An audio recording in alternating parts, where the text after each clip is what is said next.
Have you ever been in a situation, a scenario where you felt like you're just constantly being set off into triggers is what we call them, triggers for pain and feelings of betrayal and feelings of mistrust and just setting off back into a conflict mode over and over again? Well, it's unfortunately kind of a common situation that I see a lot with my couples.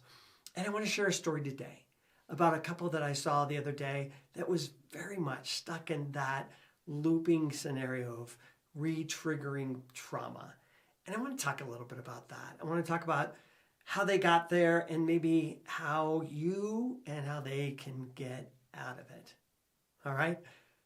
Stick around. Hi, I'm Brett, licensed psychotherapist and the executive director for The Gathering.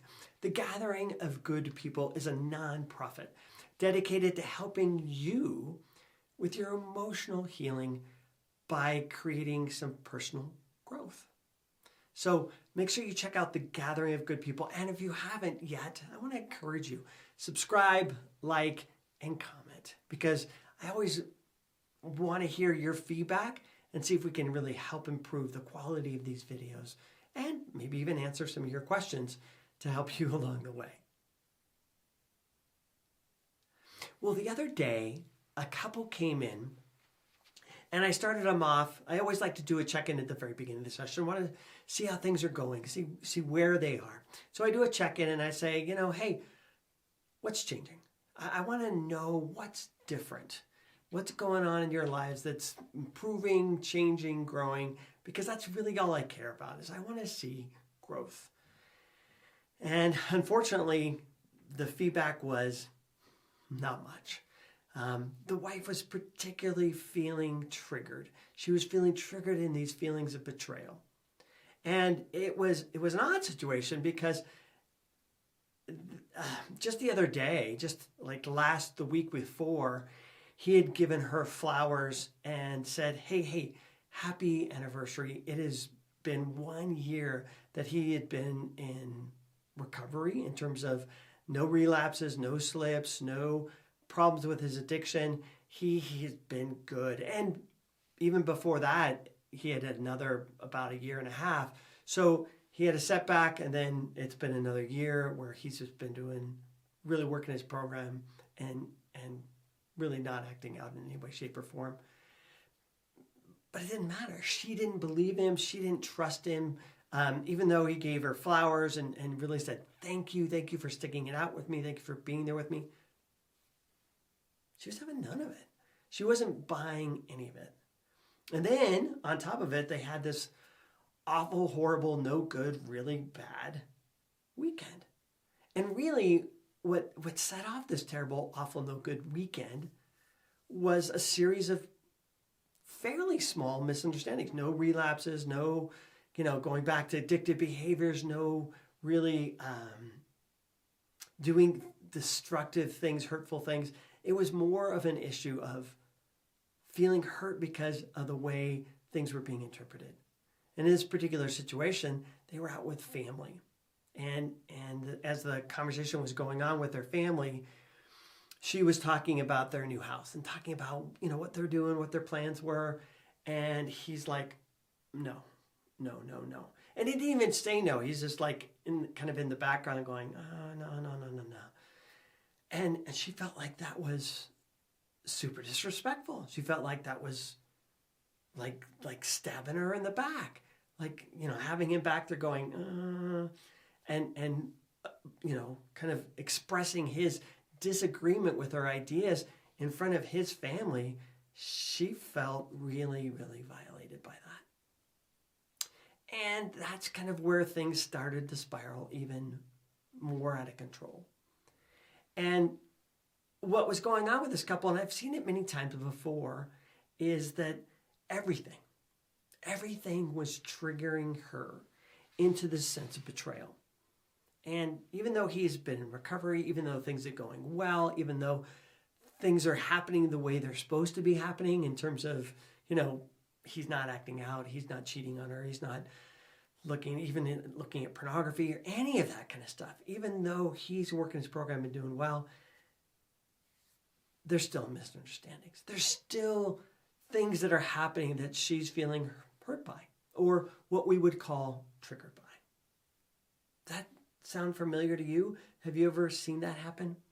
Well, unfortunately, I see it too often, where people have years of doing well, and yet, despite progress that's being made, that there's no relapses, there's nothing wrong, the spouse, the other person is still feeling just as triggered. They're feeling stuck, and they're healing. They're feeling stuck because they just feel like something happens that's re-triggering them, some misunderstanding, something said wrong, and they're just constantly feeling like, are you in recovery? And even if you are in recovery, can I trust that you're going to be in recovery next week? Okay, even if I can believe you've been in recovery for a year, 2 years, will you be in recovery tomorrow? And so that is just kind of keeping them in this state of trauma all the time, just re-triggering pain. And it's heartbreaking for me to watch for both parties. Heartbreaking for me to watch for her, because even though things are growing, changing, she can't see it.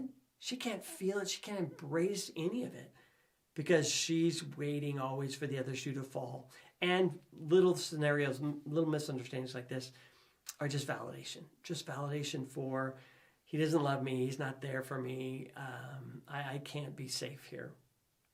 And then I feel bad for him too, obviously, because he's working, trying to do his program, and doing well, actually doing it, not even trying to do it. He's actually working his program, but not seeing any success in terms of her healing, her growth. Now, you may ask, how do you fix this? And it's quite a quandary because it's a really painful situation for both, and they just keep looping. How do you fix it? How do you help them move forward? Well, the real issue that needs to happen is kind of, you can think of it from a codependent point of view. Codependency is where I'm dependent on one person. So, they're doing the right thing. They're supposed to be doing the right thing. And, if they're doing the right thing, I'm okay. But if they're not doing the right thing, they're not, working their program or doing what they're supposed to be doing, then I'm not okay. And that's codependency, where my well-being is dependent on how somebody else is doing or not doing. And that, unfortunately, that kind of codependent relationship leaves me, if I was the spouse, it leaves me powerless. It leaves me out of control. And that's really where the problem is. See, the core issue in any kind of betrayal, trauma, relationship trauma, any kind of triggering thing is safety, right? That's the core issue that we're all trying to achieve in our lives, is feeling safe. And what is key to feeling safe? Well, it's actually not the other person acting out or not acting out. It's actually not having the other person do what's right or wrong. Actually, the key to feeling safe is control. If I feel like I am in control of my life, then I can feel safe because I'm managing, I'm in charge of me, and I'm not giving my power away to somebody else. And that's what happens, unfortunately, in these kind of codependent relationships, is that we give our power away to somebody else. And they say, hey, I need you to do whatever, X, Y, or Z. And if you do those things or don't do those things, I'm okay. And that's just going to make you, even if they do everything you need them to do, even if they do everything right, it's going to make you feel unsafe. You're just going to be perpetually looping in this feeling of unsafe because you've given your power to feel safe to somebody else. And that's where the core problem is that we have to be in charge of ourselves. We have to take control of our own safety and our own needs. And unfortunately, in situations like this, you hear the D word a lot. And you hear people talk about divorce, the D word, because it's a way that they're going to take back power. It's a way they're going to take back control. Because I'm not a big fan of divorce. I don't think divorce cures anything or changes anything. In fact, I would be willing to make the argument that whatever your problem is, divorce is going to make it worse. If you're having financial problems, divorce is going to make it worse. If you're having conflict, divorce is going to make it worse. If you're having addiction problems, divorce is going to make it worse. Name a scenario that you're going to try and cure with divorce, and it's going to make it worse. Except one. Divorce does one thing and one thing only. Divorce divorces us from that codependent relationship. Divorce forces me to stop looking at what the other person's doing or not doing. Divorce gives me permission to go, okay, you're living your life. Okay, you're doing your thing. Okay, you are who you are. You're doing whatever you're doing. It's not about me. And I don't have to own that anymore. I can let go of that. I can divorce myself of what you're doing or not doing. Now, this may sound weird, but I think that that's actually a great answer. And I wish, and I always kind of coach and try to help couples divorce before they divorce. I told you it sounded weird.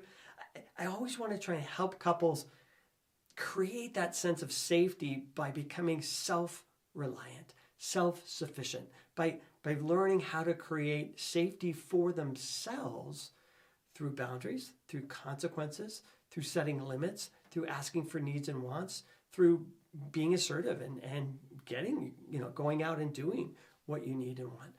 If I can help somebody become safe in their marriage, they don't need to get divorced. Unless it's, somehow abusive relationship and it's just super literally dangerous for them. But if I can help people become independent in terms of self-reliant for their safety, then whatever their spouse does is whatever their spouse does. And there may be a limit, again, where, they're acting out, they're having an affair, they're refusing to stop drinking or stop using drugs or whatever it is. And I may say at that point, hey, this isn't cool for me to be around. But again, that's me taking control of me and helping me be safe and stepping away from that. But I guess this is a second point that I want to bring up. I think I see it in this couple and I see it in a lot of couples. They think that sobriety and, how do I say it? And not being a jerk are somehow synonymous. And they're not. Any kind of program, if a spouse is, addicted to pornography, addicted to video games, addicted to gambling, addicted to drinking, addicted to drugs, addicted to whatever, any kind of recovery program is going to help them work on their addiction. That's what recovery programs do.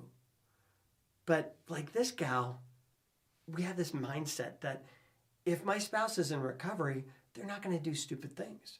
They're not going to say stupid things. They're not going to do hurtful things. They're not going to do these kind of gestures in front of my family, in front of their family. They're not going to actively hurt my feelings. And if they do actively hurt my feelings, then it makes me really question and wonder, are they in recovery?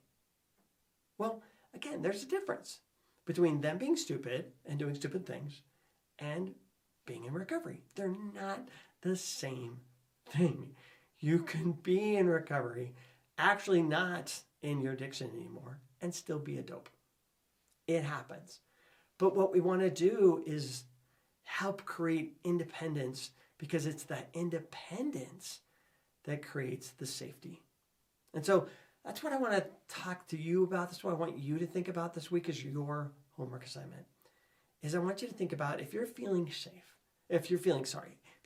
unsafe, and you're constantly being stuck and being re-triggered in trauma over and over again, I want you to look at, are you giving your safety away?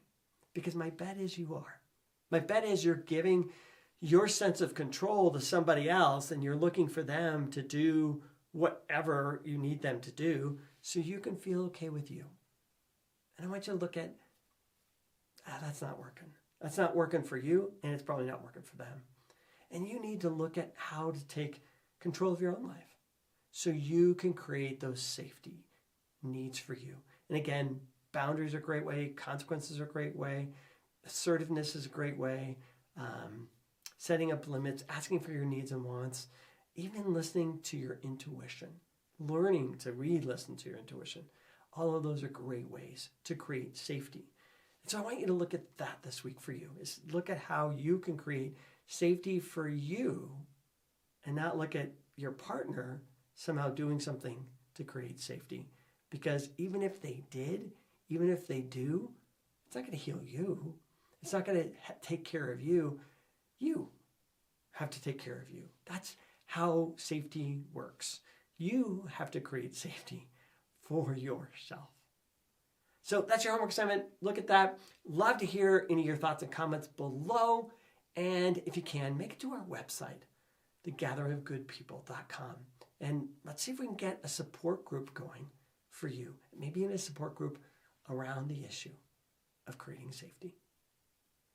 Again, I'm Brett R. Williams, licensed psychotherapist. And I hope to see you soon on The Gathering of Good People. Take care.